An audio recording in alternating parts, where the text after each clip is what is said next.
Hi, my name's Nicole Georgiou and I'm the director of the documentary Digitally Dressed. Digitally Dressed is about digital fashion, which is something that's really new and innovative in the fashion industry and in the world in general. So what it is clothes that you can't physically wear. So there are two brands that we are mainly focusing on. Carlings, who are they are a real clothing brand based in Oslo and all around Sweden and the world. And even though they do normal clothes, which are all based on sustainability, they have just released a digital range. A series of virtually fitted fashion items that you only wear in digital space. This is how it works. First, you take a picture. You choose a product from the webshop before a 3D tailor adjusts the product to your image. Now, your outfit is ready to be shared on social media. This is a new way of expressing our fashion creativity without leaving a negative footprint on the world.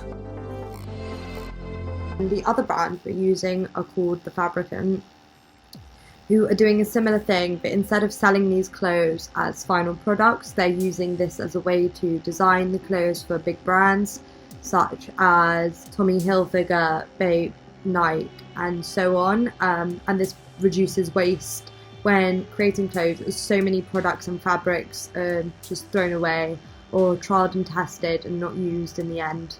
So it's just a way of reducing that all. Throughout this documentary, we'll be exploring that and looking at the people who would use it, such as influencers, and seeing what the general public think of it, as well as why the brands came up with these ideas and what they're doing with them.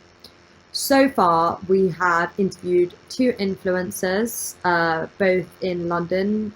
These went really well, and they really gave us an interesting insight onto why they would personally use it, how sustainable they are in their fashion choices, and so on. We then interviewed the sustainable fashion designer, Patrick McDowell, which was a real pleasure.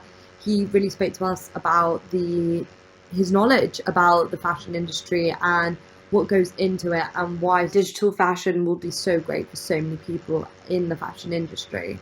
And then we filmed our street interviews. So that's what we've done so far. Moving forward now, what we're doing is looking at all the footage, some of which I showed you earlier, and piecing it all together to try and make a solid narrative out of what we've got. We're also still in contact with the brand, and we're trying to organise some Skype interviews, which will again be more beneficial as it will reduce our carbon footprint rather than having us fly out to Oslo and Amsterdam. We hope that from this film people will really understand what digital fashion is and see how beneficial it will be for us to start using more and more in the future, as it will stop so much waste in the production of clothes and be a new way of expressing ourselves, especially now we're all trapped inside. So yeah, I hope you enjoyed this video. So thank you, bye.